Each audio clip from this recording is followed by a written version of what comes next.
In this video, we uncover one of the most brutal gangland murders the UK has ever seen. On the morning of June 19, 2003, Brian Waters, a devoted father of two, was tortured to death in front of his family inside his own cannabis farm at Burnt House. That fateful morning, Brian arrived in his pickup truck for what should have been a routine check on his newly harvested plants. But waiting inside were 6 masked men. They had already taken hostage his business partner's son, Suleiman Razak, who occasionally worked on the farm alongside Brian's son, Gavin. Razak's ankles were bound to overhead beams, his body suspended upside down. Beside him stood a barrel of filthy water. The men repeatedly plunged his head into it, shocking him with high-voltage electricity as they demanded to know where the money was. But this wasn't a random home invasion. The men had come to recover a £20,000 drug debt that Brian owed to John Wilson, a notorious figure in Cheshire's criminal underworld. He had once trusted Brian to broker drug deals in the Netherlands on his behalf. But when £20,000 in cash was seized by customs at a port in Amsterdam, and Brian couldn't pay it back, the debt became a death wish. What followed would shock Britain and leave his wife and children scarred for life. Brian Waters was remembered by those closest to him as a loving and caring father, someone who would give the shirt off his back for anyone. Before entering the world of cannabis, Brian spent most of his adult life working in construction.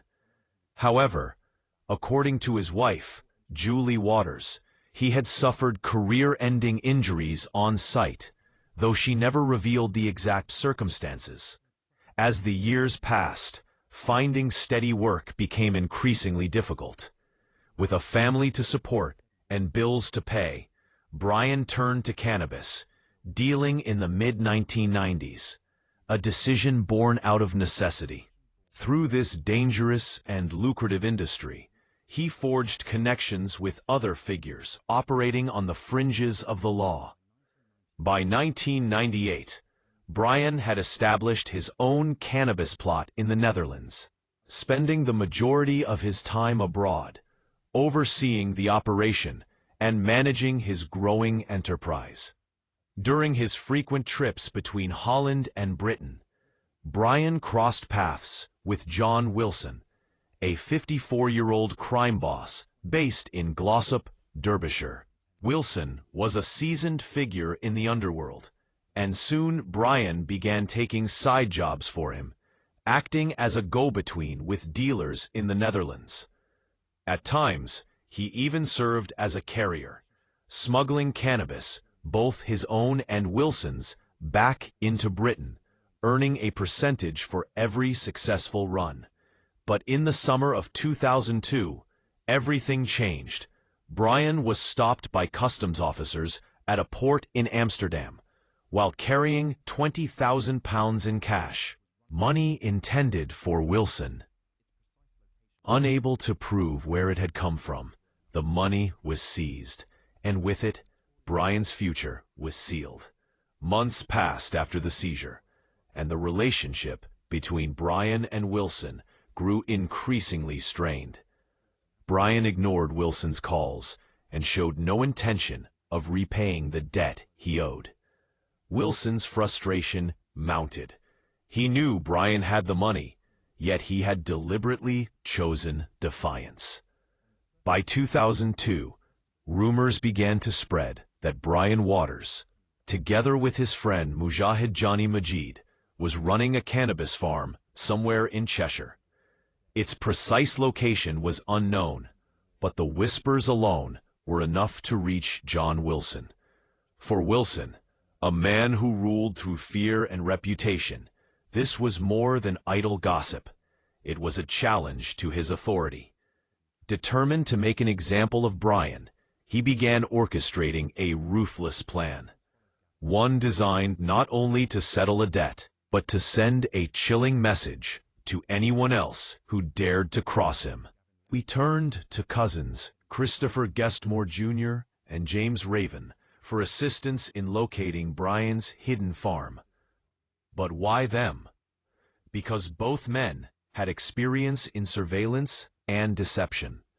They had worked as undercover TV researchers for BBC and Channel 4, secretly infiltrating Cheshire's criminal underworld to gather intelligence for documentary programs. On the surface, they appeared to be investigators, but in reality, they were men with violent criminal pasts. Despite their backgrounds, they were hired and handsomely paid, reportedly up to £500 a day, with one commission said to have earned them more than £50,000. By June 2003, just days before Brian's murder, Christopher and Raven turned their attention to Brian's son, Gavin. They shadowed him around town, convinced he would eventually lead them to the hidden cannabis farm. And on June 10th, their patience finally paid off. The cousins followed Gavin as he drove to his father's home on Mainwaring Close in Nantwich. They lingered outside, waiting. Minutes later, Gavin left again, this time heading straight to Burnt House Farm, the secret cannabis plot where he worked alongside Suleiman Razak, the son of Brian's business partner. Over the following days, the surveillance intensified.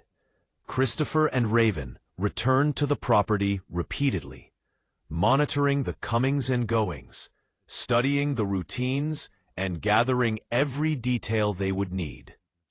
More than anything, they wanted to know when Brian would be there. It began like any other day for the Waters family.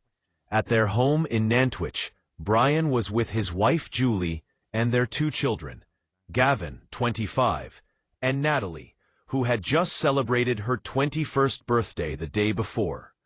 Meanwhile, at Burnt House Farm, the fields lay quiet. No one had arrived yet, but Brian had plans to stop by that morning to check on his freshly harvested cannabis crop. Across town, however, plans of a far darker nature were already in motion. Christopher and Raven had assembled a crew of violent enforcers.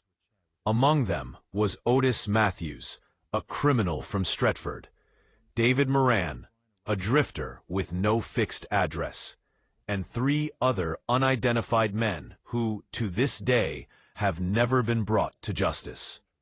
The gang set off toward Burnt House Farm in a stolen horsebox, Moran behind the wheel. Its purpose was chillingly clear: to strip the property of anything valuable and to settle the debt Brian owed to John Wilson. When the horsebox pulled into Burnt House Farm, the men moved quickly. Dressed in balaclavas, they forced their way inside and began tearing through the property, ransacking rooms for anything of value. But this wasn't a robbery. The gang was lying in wait. Their real target was Brian. As they prepared the scene, an unexpected visitor arrived. Suleiman Razak, the son of Brian's business partner, Mujahid Majid. That morning, he walked straight into an ambush. The masked men overpowered him instantly. He was dragged into the adjacent cowshed, where the questioning began. They demanded money he knew nothing about. A rope was tied around his ankles and thrown over a beam, hoisting his body upside down. A green container of filthy water sat nearby. Time and again, his head was plunged into it, while high-voltage shocks coursed through his body, each jolt forcing out screams they hoped would yield answers. The assault escalated. He was beaten with canes and phosphoric acid. A caustic chemical often used in cannabis cultivation was poured onto his back, burning his skin. A staple gun was fired into his flesh.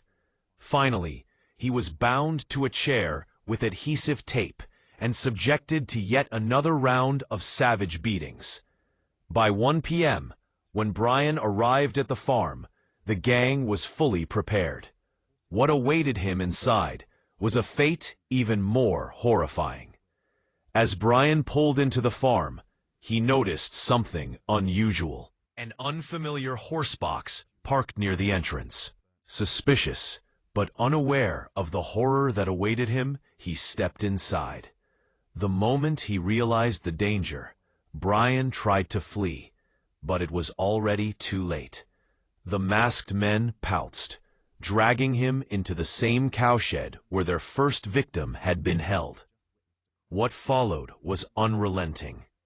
Brian was savagely beaten with canes. His head was forced into a container of filthy water, again and again, suffocating him while his attackers demanded 20,000 pounds he owed Wilson. They hoisted him upside down, fired staples into his skin, and bound him tight. His face was covered with a plastic bag, which they briefly set alight. Then came an act of sheer cruelty. An iron bar was forced inside Brian's rectum so far that it struck the base of his spine, an injury which pathologists later confirmed must have caused unimaginable pain. Screams of agony filled the shed, echoing across the farmyard. But no one came. No one heard. Later that day, Gavin and his sister Natalie arrived at the farm, walking straight into the nightmare. They were attacked immediately. Gavin was punched and kicked to the ground. A rope was pulled tight around his neck, choking him so violently that he nearly lost consciousness. Natalie endured her own terror. A gun, later recovered from the scene, was shoved into her mouth as the gang threatened her with unspeakable violence. Both siblings could see the horrifying state of their father.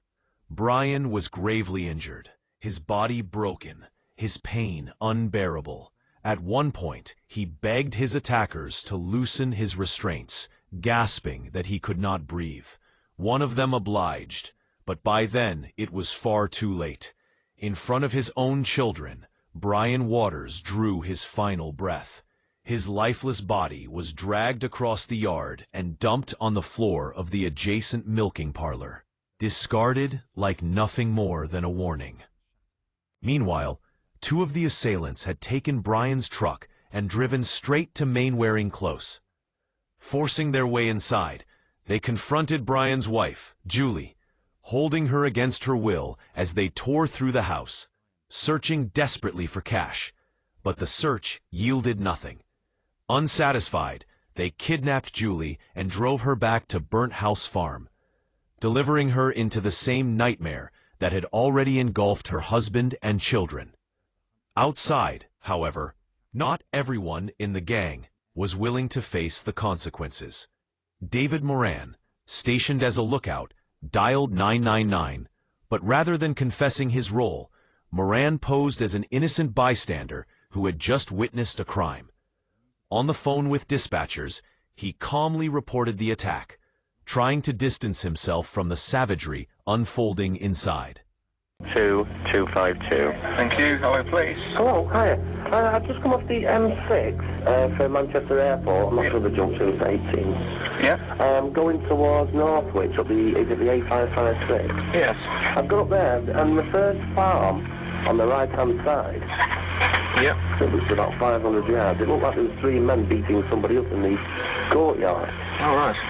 It didn't look right. So if you come off at junction 18 and take the 556, yeah? Yeah, I think it's 18. That's 19, that one, actually, I think. 19, yeah, 556. Yeah.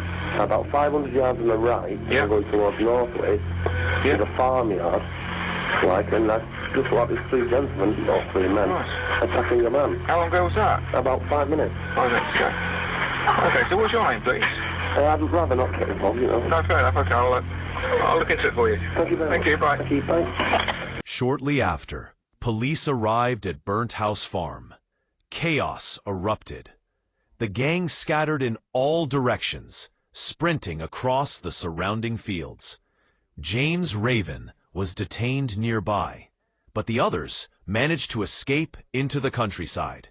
In their haste, they left behind a trail of evidence: DNA on gloves, hats hanging from the rafters, and countless other traces linking them to the scene. There was no time to clean up, no way to hide what had happened inside the farm. The walls were closing in. Brian endured 3 hours of unimaginable torture before he died. A post-mortem examination revealed the scale of his suffering: 123 external injuries in total. His body was marked with bruises, abrasions, lacerations, and deep-cut wounds. The chest and back were covered in tramline bruising, consistent with repeated blows from canes. There were clear signs of strangulation. His ribs had been shattered, 11 on the left side, 15 on the right. One lung had collapsed, while the other was filling with blood. Pathologists also discovered catastrophic internal damage, tearing to the anus and rectum. Injuries so severe, they confirmed an iron bar had been forced into his body. Brian's death was the result of the cumulative effects of these multiple injuries. Miraculously, Suleiman Razak survived the ordeal, though he was left with devastating physical injuries. Just 2 days later, as the hunt began, Christopher was captured on CCTV at an airport alongside his unsuspecting girlfriend. Using a fake passport in the name of Andrew Christopher Lamb, he boarded a flight to Spain, eventually believed to have settled in Malaga. Back in Cheshire, the investigation was intensifying. News of the horrific crime had spread across the country, shocking the public, not only because of the brutality, but because it was clear this was no random attack. But it wasn't long before the authorities began making arrests. John Wilson, the mastermind behind the attack, and Otis Matthews were charged with the murder of Brian Waters and the attempted murder of Suleiman Razak. Their cases, along with that of James Raven, were brought before Chester Crown Court. In September 2004, the trials reached their conclusion. Wilson and Raven were found guilty on both charges. Each was sentenced to life imprisonment, with a minimum term of 24 years before being eligible for parole. Matthews' path to conviction was more complex. His first trial ended with a hung jury, but in 2006, he faced retrial. This time, he was found guilty of murder and attempted murder, and was handed a life sentence with a minimum term matching those of Wilson and Raven. The remaining attackers successfully evaded capture. Meanwhile, the convicted men maintained their innocence, insisting they had no knowledge of the fugitives' identities or whereabouts. For the authorities, it would be a 16-year wait before a breakthrough came. One of the masterminds of the attack, living a seemingly lavish life abroad, would finally be brought to justice. For nearly 16 years, Christopher Guestmore Jr. remained on the run, moving across Europe under false identities. Living in luxury, he appeared untouchable, evading law enforcement and blending into his surroundings. But in 2019, investigators finally caught a break. CCTV and intelligence reports traced him to Malaga, Spain, where he had been living under the name Andrew Christopher Lamb. Authorities moved quickly to detain him, coordinating an international operation to bring him back to the UK. Once extradited, Moore Jr. faced trial for the murder of Brian Waters and the attempted murder of Suleiman Razak. The court heard chilling details of his involvement: the surveillance, the planning, and the execution of one of Britain's most brutal gangland murders. In December 2021, a verdict was delivered. Christopher Guestmore Jr. was found guilty on all counts and sentenced to life imprisonment with a minimum term of 24 years, finally closing a 16-year chapter of evasion, terror, and justice delayed. The murder of Brian Waters left a trail of devastation that extended far beyond the crime scene. A devoted father and husband was brutally tortured and killed, his children and wife forced to witness horrors that would scar them for life. For the Waters family, life would never be the same. Trust shattered, innocence stolen, and memories haunted by violence. They were left to pick up the pieces of a world turned upside down. Justice, though delayed, eventually arrived.